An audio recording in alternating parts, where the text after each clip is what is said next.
Hello, Vatniks, Scrufftards, freaks, geeks, and degenerates. Welcome to the War Zone. I'm Scruffy, and this is Scruffy Tales. We're gonna be taking a look at the front line as always. Russia has success at Tetkino. Ukraine has further success in Sumy Oblast, and the front line is going back and forth all over the place. But at Pokrovsk, that is where we will be spending, I guess, more than half the video, because I'm gonna go on a rant because I fear the Russian commander in charge of the Pokrovsk operation, of that operational area.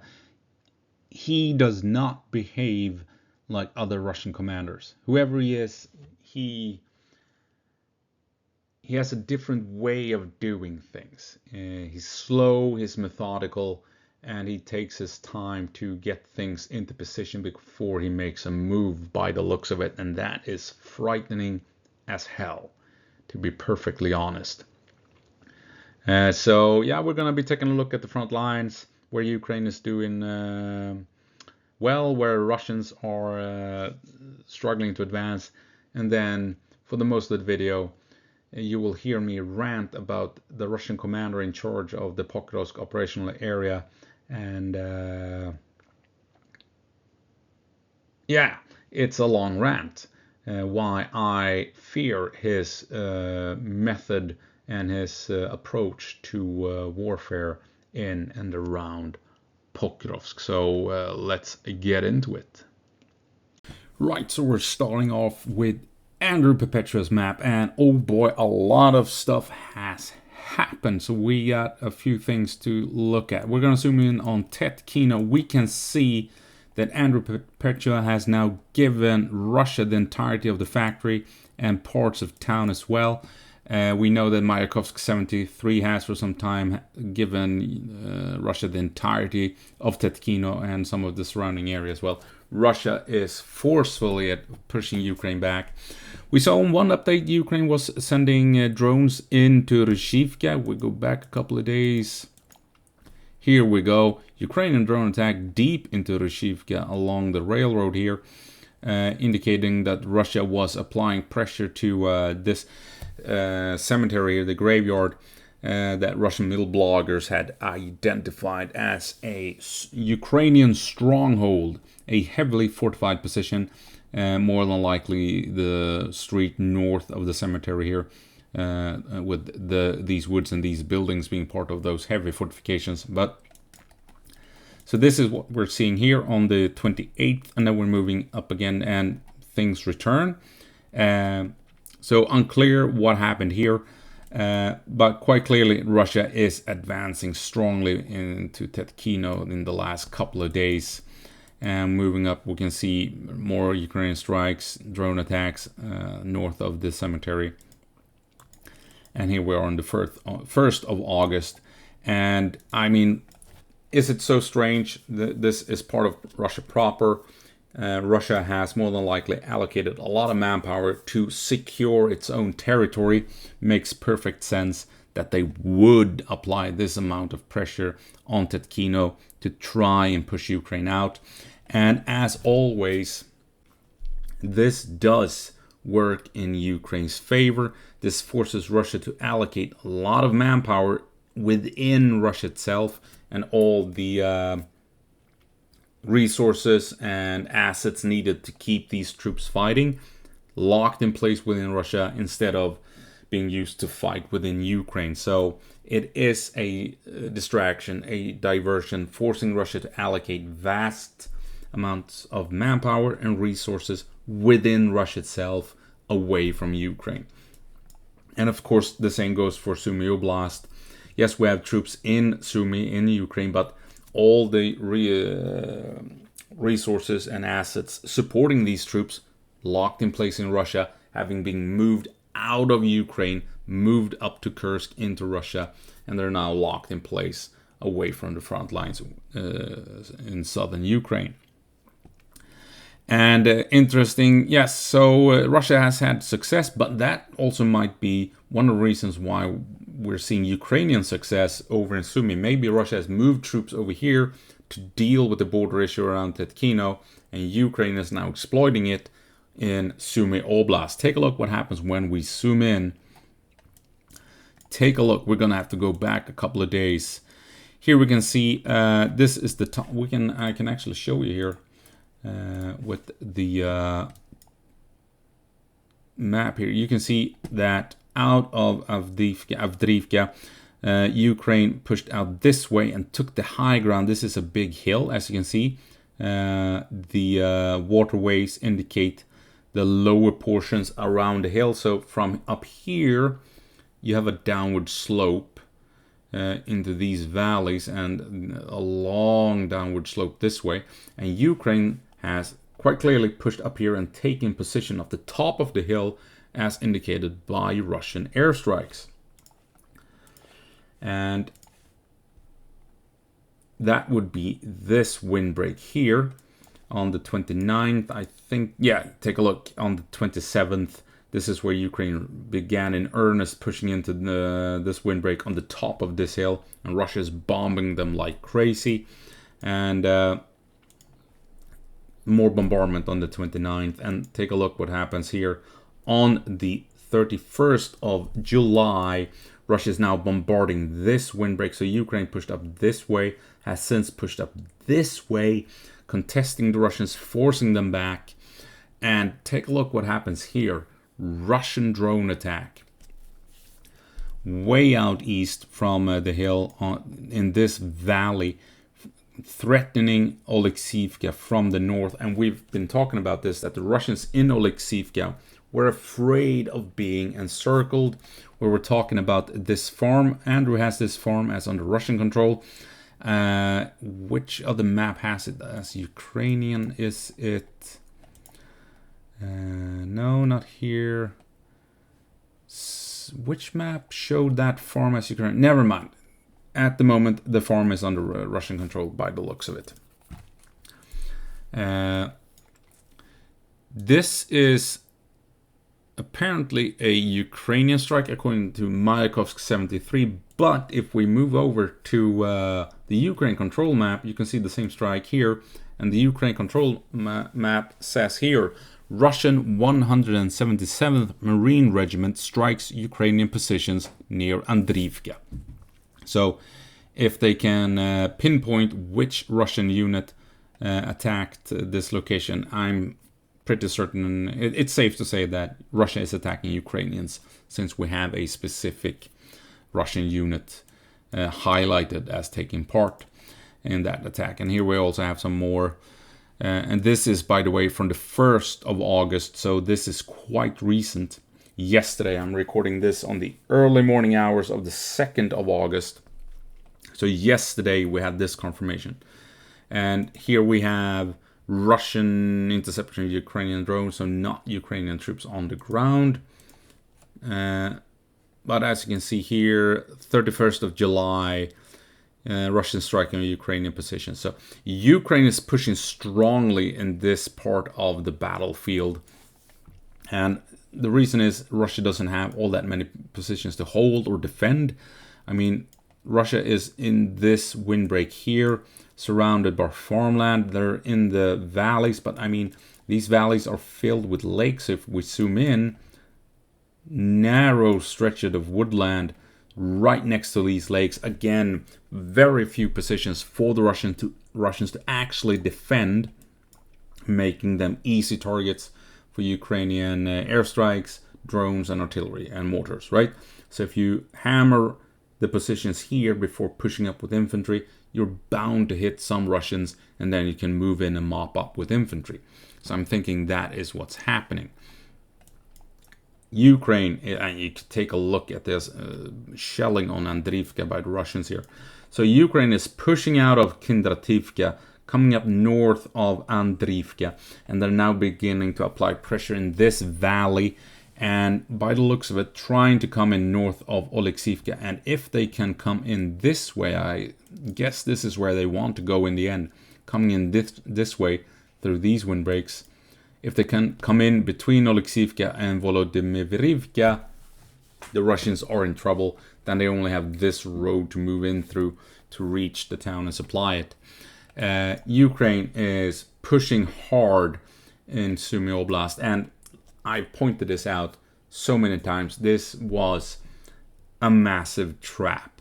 There's no other way to sorry, I'm just checking here, describe it. And I've highlighted this before. This is the third phase of the Kursk incursion. Absolutely. I'm gonna be drawing some here because it's fun to draw. Ukraine had intended to push in and grab 3 counties in Kursk: Sudzha, Koronevo, and Glushkovo. They managed to grab essentially half of Sudzha, and they tried to push for Koronevo. Didn't really make it. They made it all the way up to Koronevo and something like this. They wanted Glushkovo, tried to push in this way, failed with Glushkovo. So they almost took Koronevo, the town of Koronevo. They almost had the entirety of Sudzha county, and they failed with the Glushkovo push. The intent was to, like we've said, draw Russian troops away from the front line within Ukraine and tie them down and lock them in place within Russia, moving the war away from Ukraine into Russia itself, moving Russian assets out of Ukraine. This was the first stage. They would push in and try and secure these 3 towns, these 3 counties. And then the intention was to hold for as long as possible, drawing more Russians into Kursk, knowing fully well that this would, over time, force Russia to move more and more troops into Kursk, and eventually Ukraine would have to fall back from Koronevo, they would have to fall back from Glushkovo, they would have to fall back from Sudzha. This was inevitable. So the second phase of the operation was to slowly fall back, try and hold for as long as possible, but slowly fall back towards the border. Ukraine realized this was inevitable. Russia would not allow Ukraine to hold territory in Russia. Russia would move troops and manpower, equipment, everything, to eventually push them out. This was inevitable. So that is what we saw. Eventually they reached the peak of their incursion, then tried to defend, slowly falling back. And then the third stage is, of course, when you have a big Russian army just on the border with Sumy Oblast, where the Russians wouldn't leave, right? They're right on top of Sumy. Of course, they would follow the Ukrainians into Sumy. And now we're at the third stage, that I call the Battle of Cannae. You can go back to my videos going back, what is it, 6-8 months ago, maybe not that far, say 4 or 5 months ago, where I talk about the Battle of Cannae 2.0. That at the time the Ukrainians were holding here at Sudzha, and I said when they do leave Sudzha, they're going to draw the Russians into a trap. And that trap is, or was, as I said at the time, something like this. Remember, Ukraine would draw the Russians in, having had this kind of shape on the battlefield, just like Hannibal did at Cannae, according to legend. This outward bulge would then deflate and draw the enemy in, and then you would essentially outflank the enemy on 3 sides, and then you would destroy the enemy when they're trapped in this cauldron. And what happened? Ukraine fell back from Sudzha, moved into positions, and the Russians followed in, and here we are, Battle of Cannae 2.0, with the Russians having stepped into a massive trap where Ukraine had, while they were in Kursk, they had 10 months to prepare defensive line, to pre-sight every square inch of Sumy Oblast. As soon as the Russians stepped in, the Ukrainians only had to wait until the proper moment to strike, and now they have. The Russians are trapped, they're taking massive amounts of casualties, and the Ukrainians are counterattacking, cutting the Russians down. Battle of Cannae 2.0. I predicted this, 5 months ago, and here we are seeing it unfold.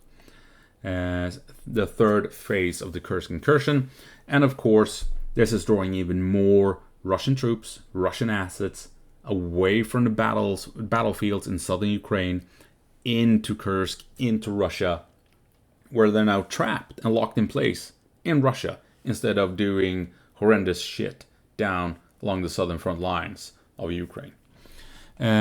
So yeah, that's Sumy Oblast, a massive success for the Ukrainians so far, would be my estimate. Syrsky has really shown that he is a masterful strategist, outsmarting the Russians in Kursk and in Sumy Oblast.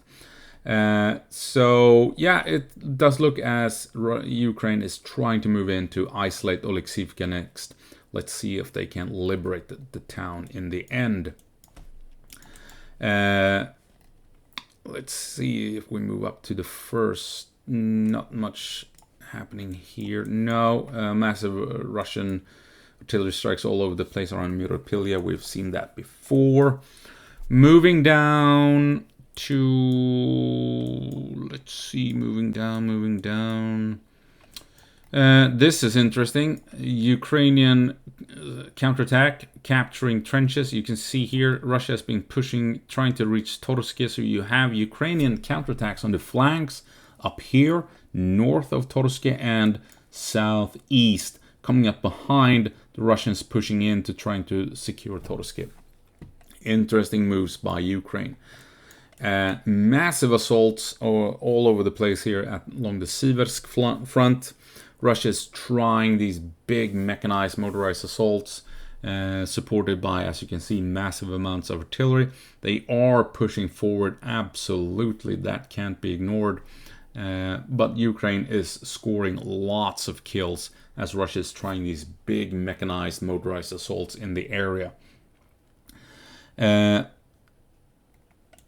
We're seeing some success south of Chasiv Yar, but nothing major. They're struggling pushing out of Chasiv Yar. Not much happening around Toretsk either. Yablonivka, still a tough nut for the Russians to crack. And now we're coming to Pokrovsk. Hang on, we'll return to Pokrovsk in a while. Here we can see the big collapsing front line has stalled. Russia is not pushing as heavily as they were a couple of weeks back, because they were pushing through relatively easy territory with few Ukrainian defensive lines. Now they hit a wall where Ukraine had proper defenses in place, and Ukraine has even reclaimed Malivka from Russian forward elements. And over here on the Zaporizhzhia front line, you can see Russia tried to come up this way. Ukraine pushed them back. Then we saw a Russian push apparently up to this part, whatever this is. These are high-story buildings. So Russia made it up to whatever we have here. Are these apartment buildings? Maybe. That upset Ukrainian plans, and after that we have seen Russian advances in the area again. Following this push up here, Ukraine was trying to push down here and almost cut off a bunch of Russians. Then we saw this push, and Ukraine has since then been pushed back further around Kamyansky.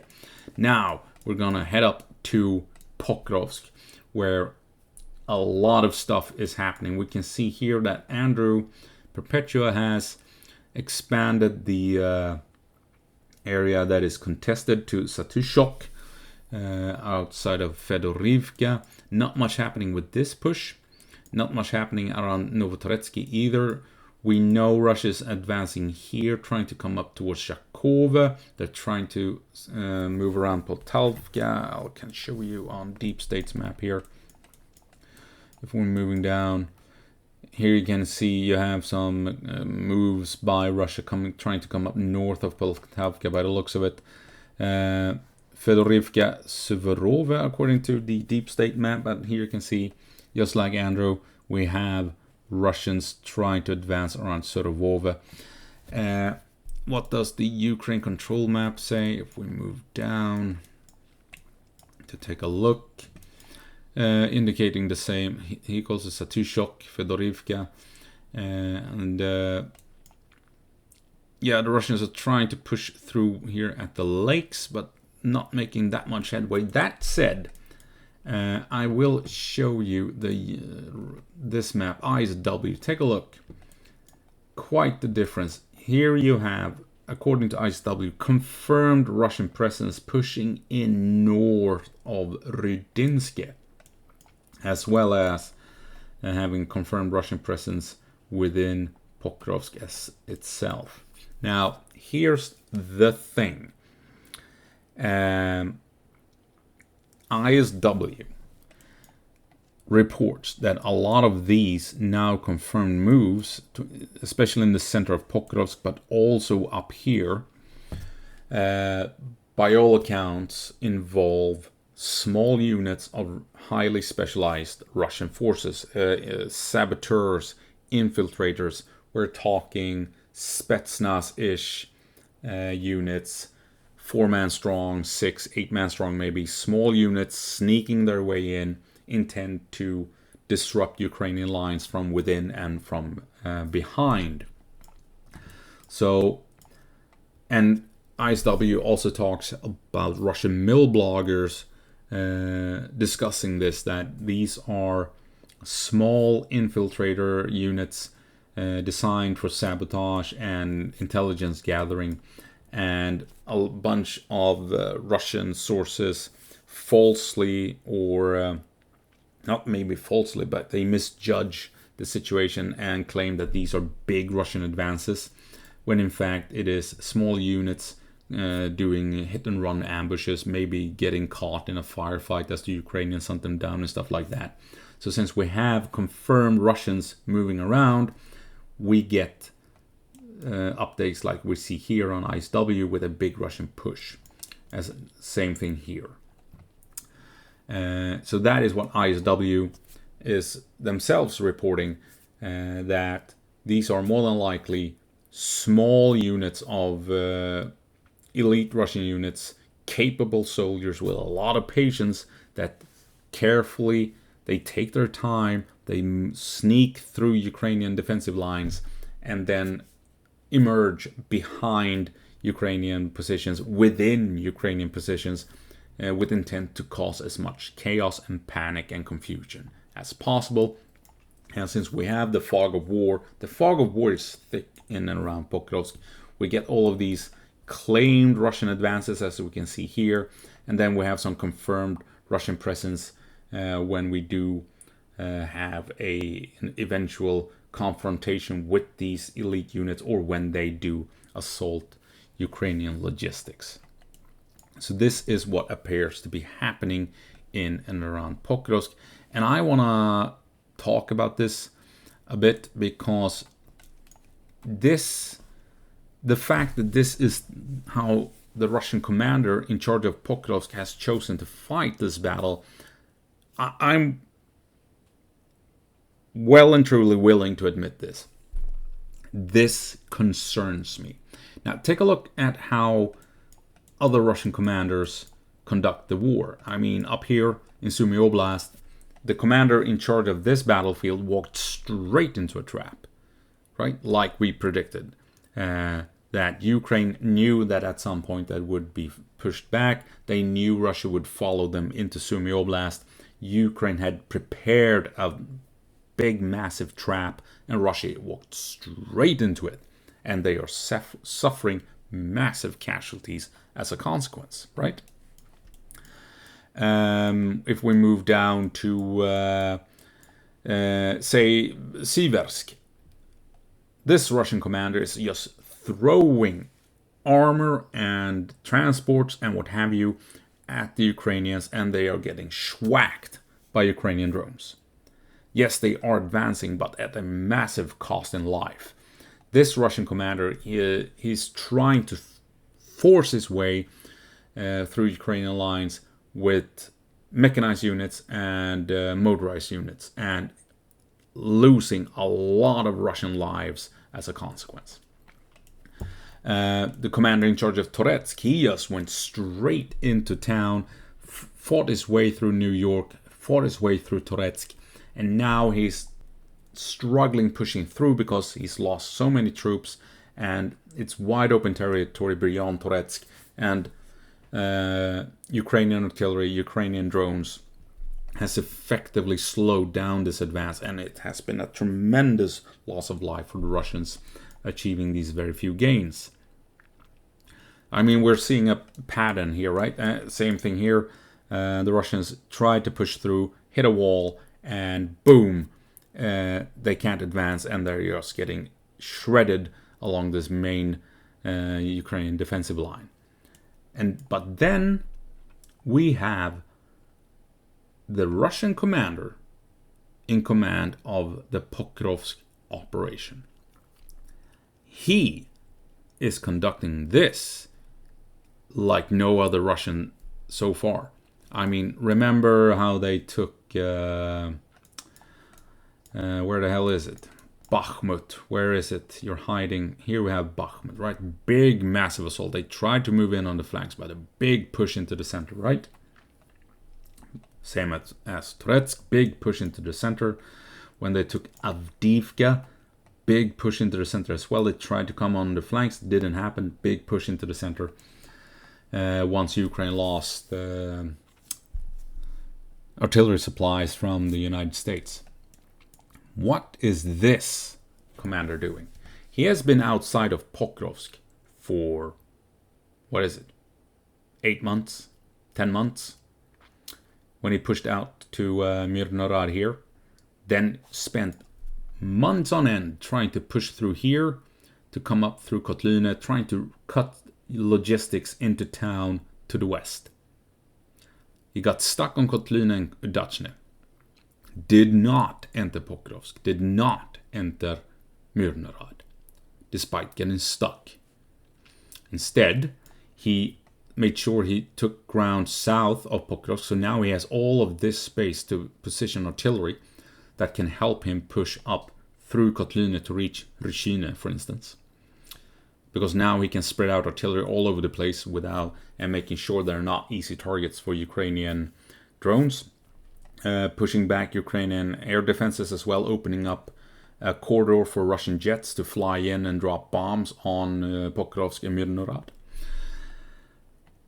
Then he began pushing north from the highway here towards Popiev Yar and Novotoretsk with intent to reach Shakove, quite obviously. The main push is coming up here along this valley, as you can see here, trying to reach Shakove.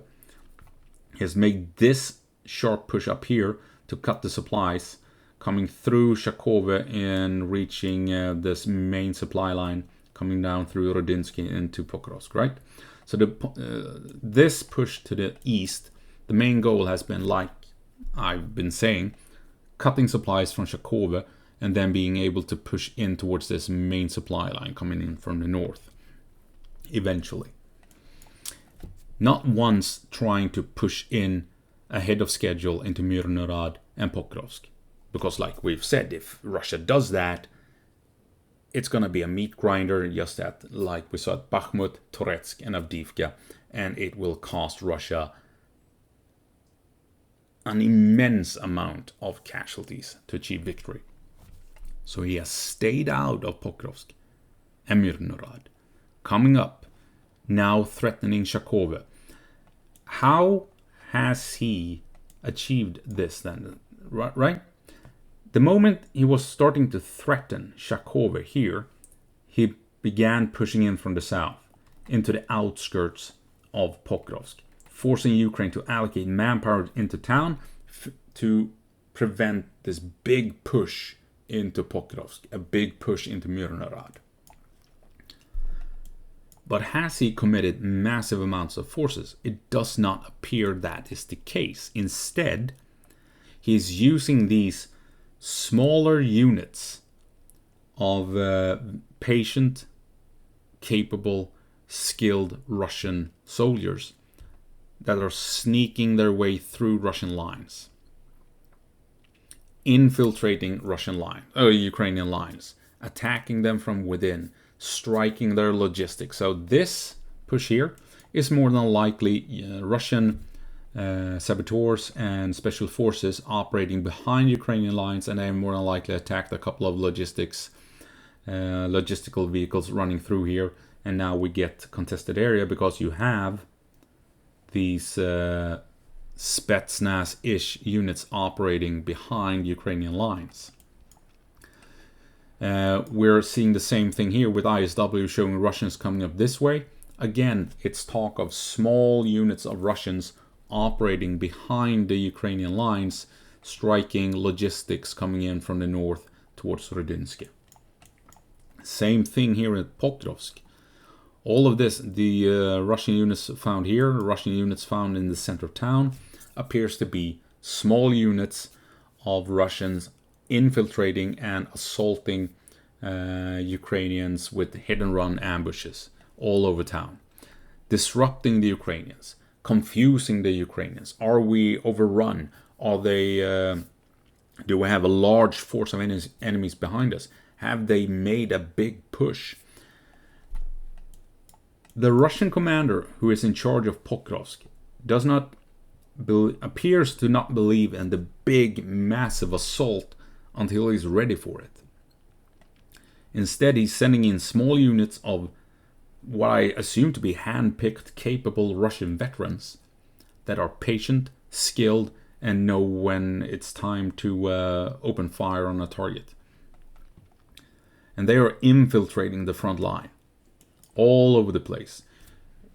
And the purpose is to confuse the Ukrainians. They don't know if they have a big force behind them.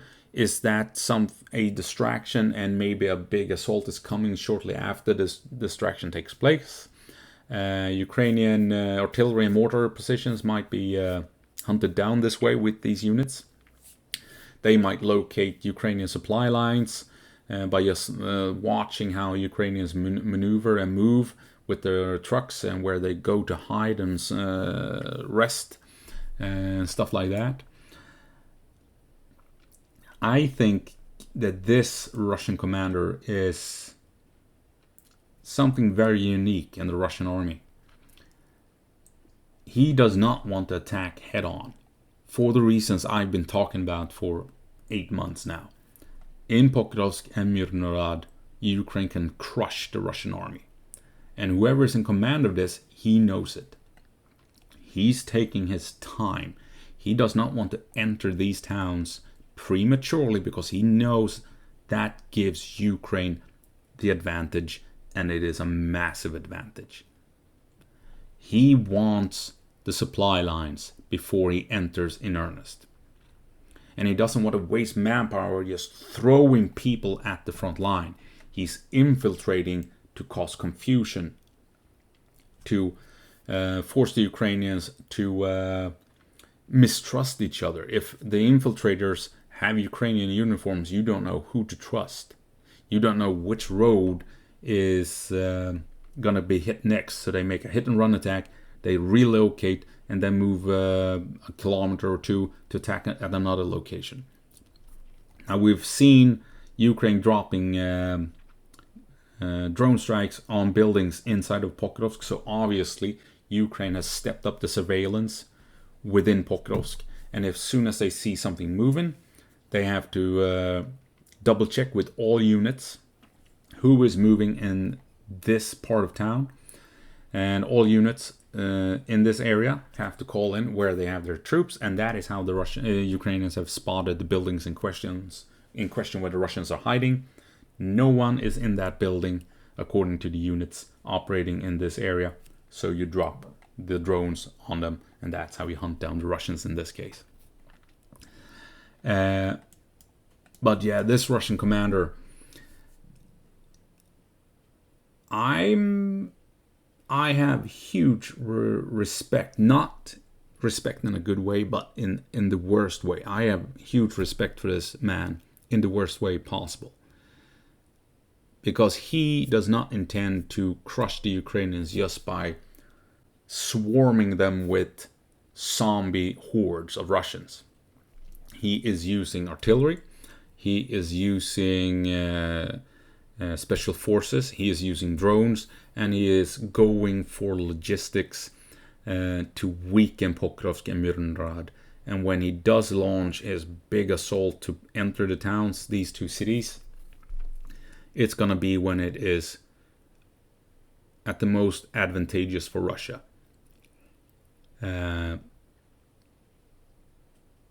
This battle will probably not play out like Avdiivka, like Bakhmut, like Toretsk.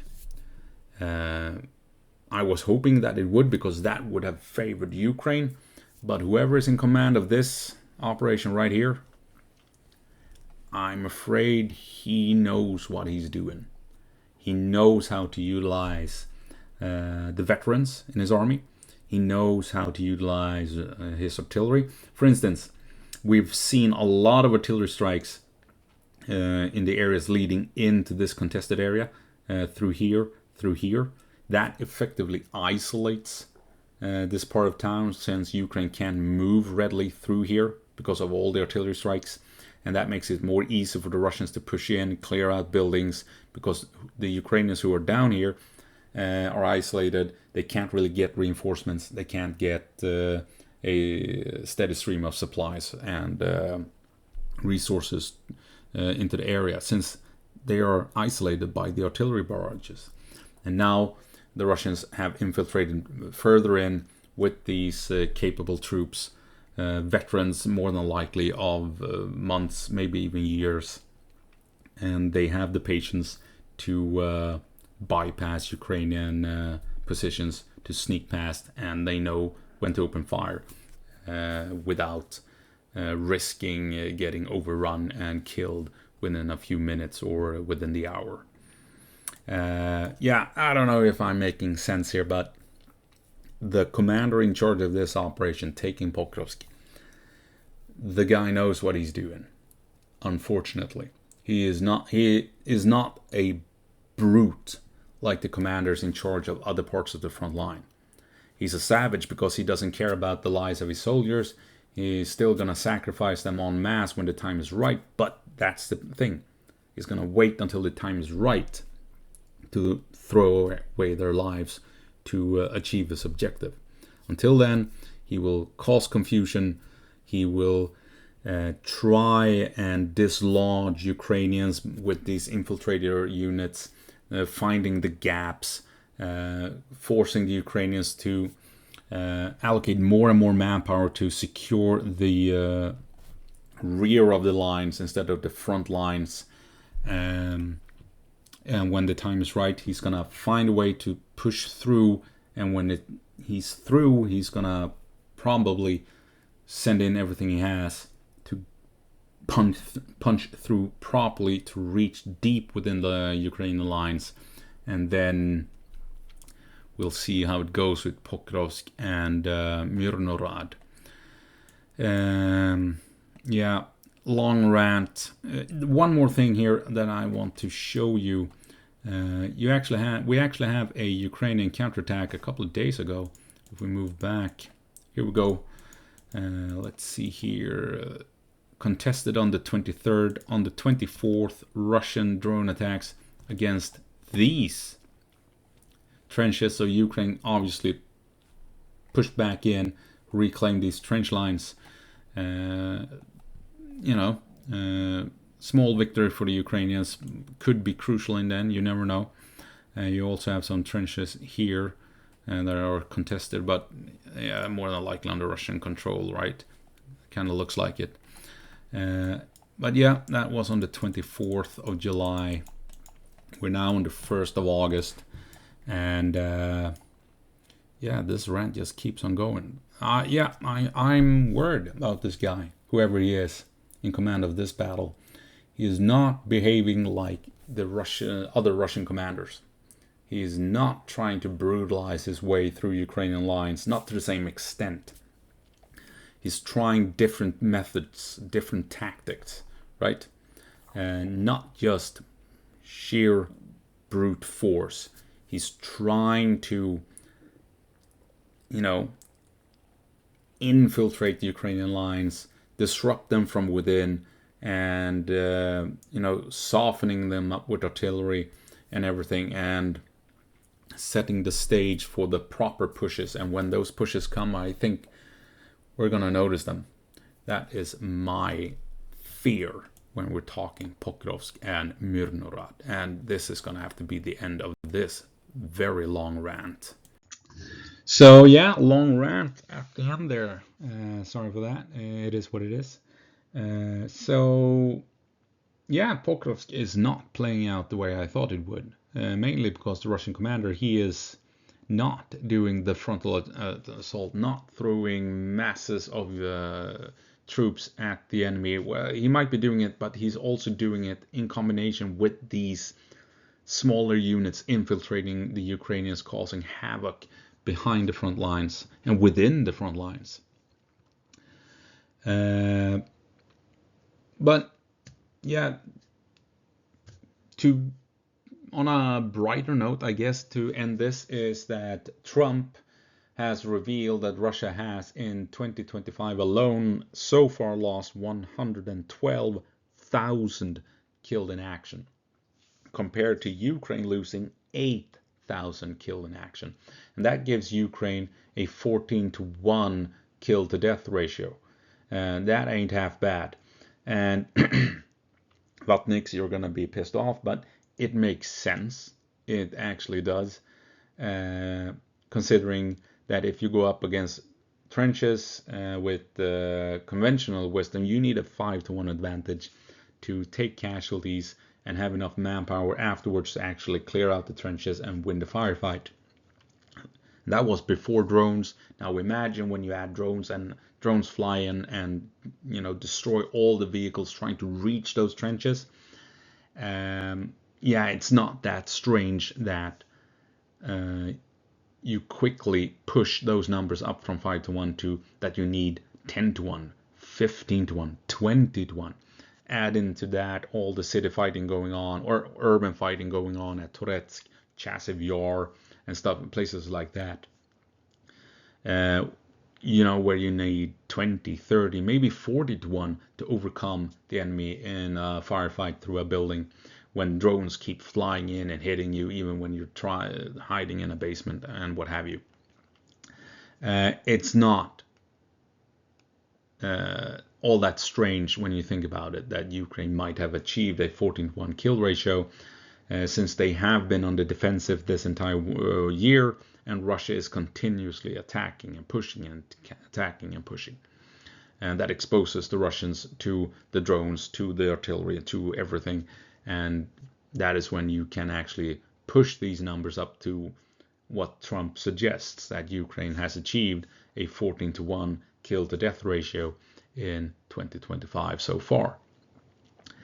Yeah, I'm ranting again, aren't I, here at the end? Okay, we need to end this, don't we? So this video has been going on for far too long, so it's time to, well, put an end to it.